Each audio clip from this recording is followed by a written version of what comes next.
अब मैं तो अकेला ही हूँ, जनता है मेरे साथ। अब देखिए जो हाल ही में राजस्थान का जवान किसान मेरे साथ है जी और 100% साथ है, और वक्त आने पे साथ दिखाए। जी।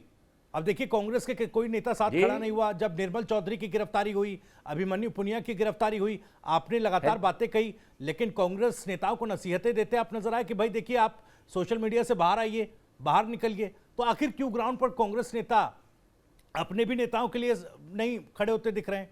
हनुमान बेनीवाल, आप लगातार, चाहे किरोड़ी मीना हो, सचिन पायलट हो, लगातार कई मौकों पर ऐसा लगा कि आप वो इनवाइट इसलिए कर रहे हैं कि भाई मेरे साथ आइए, जुड़िए, धरने प्रदर्शन में, जो जन सरोकार के मुद्दे हैं साथ दीजिए। फिर आखिर वो कन्नी काटते क्यों नजर आते हैं?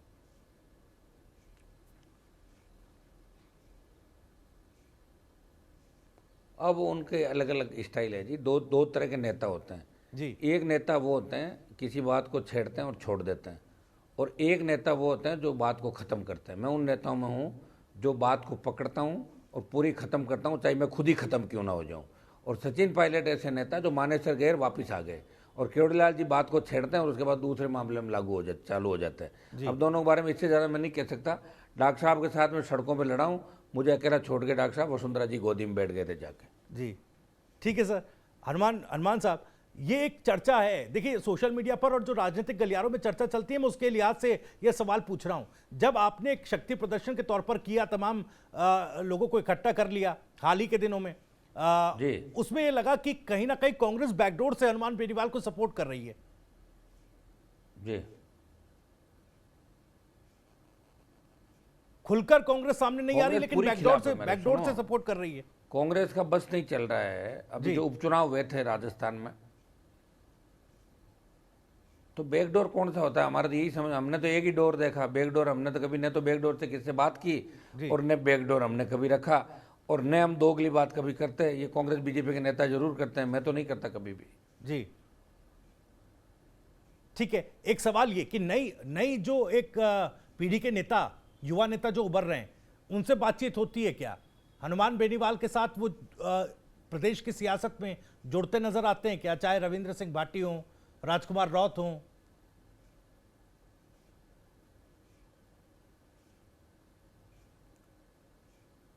देखिए इन सब नेताओं से मेरे अच्छे संबंध हैं, छोटे भाई मेरे सारे के सारे जी और मेरे, देखिए मैं तो 6-7 बार साहब, 6 बार जीत गया, छोटा भाई जीत गया, सबसे लड़के, अकेले भी जीता, अलायंस में भी जीता, तो जीत रहा हूँ। और अब जो चुनाव में मेरी हार हुई है अभी खींवसर के अंदर, तो ये तो कांग्रेस बीजेपी एक हो गई थी, फिर भी वोट तो बढ़ा ही है ना। मेरा मकसद कौन सा कोई राजस्थान में एक सीट से कोई सत्ता हासिल करना। मेरा मकसद है कि नौजवानों के हाथ में सत्ता कैसे हासिल हो, नए नेता कैसे तैयार हो। राजस्थान में तमाम घराने हैं, चाहे किसान राजनीति के हो दूसरे, जो लोगों के बीच ठगी करके और लोगों को बरगलाते थे, विकास नहीं करवाते थे, शिक्षा की बात नहीं करते थे, लोगों को जिस तरह उन्होंने परेशान किया राजस्थान में, और बराबर सेकंड दर्जे के नेता तैयार नहीं किए अपनी अपनी जातियों में। हनुमान बेनीवाल ने प्रयास किया कि छोटे भाइयों को आगे लाने का मौका दिया मैंने।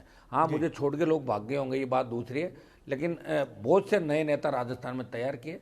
और यूनिवर्सिटी कॉलेज में अभी मेरा कोई संगठन भी नहीं बना, छात्र संगठन जिसको लेके मैं कोई चुनाव लड़ाऊँ। मैं हमेशा कांग्रेस का जो संगठन NSUI है या निर्दलीय, इनकी ज़्यादा मैं मदद करता हूँ राजस्थान के अंदर, ज़्यादातर 98-99%। बाकी मैं करता भी नहीं। अगर मेरे पास कोई आता तो उन बच्चों को मैं यही कहता हूँ जो सरकार के खिलाफ लड़े। मैं खुद निर्दलीय यूनिवर्सिटी का अध्यक्ष था, तो निर्दलीय बच्चे हैं, उन निर्दलीय बच्चे जहाँ भी लड़ते हैं उनकी मैं मदद करता हूँ। और निर्दलीय के साथ NSUI के नौजवान जहाँ भी आते हैं तो उनकी मैं मदद इसलिए करता रहता हूँ कि ये भी हमारी करते रहते हैं समय समय पर मदद। तो एक शुरू से ये अटैचमेंट मेरा रहा। और वैसे मेरी जो राजनीतिक शुरुआत हुई थी वो मेरे पिताजी 1995 के दौर में बीजेपी के अंदर आए थे। तब बीजेपी का झंडा जाटों में कोई पकड़ता नहीं था। मेरे फादर आए तो मुझे भी साथ में रहना पड़ा, लेकिन बीजेपी में आने के बाद जितनी बर्बादी मेरी और मेरे परिवार की हुई हो नहीं सकती। हमें सिवाय संघर्ष के कुछ भी नहीं मिला। वसुंधरा से लेके तमाम नेताओं से हम लड़े और लास्ट में भजनलाल तक का नंबर आ गया। ये आगे वसुंधरा जी का जो राजस्थान में क्रेज था, आपको पता कितना बड़ा क्रेज वसुंधरा जी का था कि जाट और राजपूत उनको देखते ही किस तरह बच्चे नौजवान उनके पीछे हो जाते थे। जाटों की बहू, राजपूत की बेटी, ये नारा लगता था गुर्जर की समदन। लेकिन वसुंधरा का जो क्रेज राजस्थान में ख़त्म किया वो हनुमान बेनीवाल के संघर्ष का ही परिणाम है, उन हुंकार रैलियों का परिणाम है जिनमें 5-5, 7-7 लाख की संख्या आई थी। नागौर, बाड़मेर, बीकानेर, सीकर, और पार्टी जब मैंने बनाई और 66 साल बाद ये मौका सौभाग्य मुझे मिला कि मैंने पार्टी बनाई। मेरे से पहले कोई पार्टी नहीं बना पाया। डॉक्टर साहब ने कोशिश करी केवड़लाल जी ने, लेकिन वो संगमा की उधार की पार्टी लाए थे और बाद में उसी पार्टी ने उनको पार्टी से बाहर निकाल दिया। तो पहली पार्टी मैंने बनाई और सेकंड राजकुमार रोत ने बनाई। इनसे सबसे मेरे अच्छे संबंध हैं। जितने भी नौजवान नेता है ये आगे बढ़े, मैं तो कह रहा हूँ हम सब मिलकर लड़ें और इन दोनों पार्टियों से राजस्थान का पीछा छुड़ाएं। ये मेरी इच्छा सब नौजवानों को मैं आमंत्रित करता हूँ कि हम मिलकर लड़ाई लड़ेंगे आने वाली।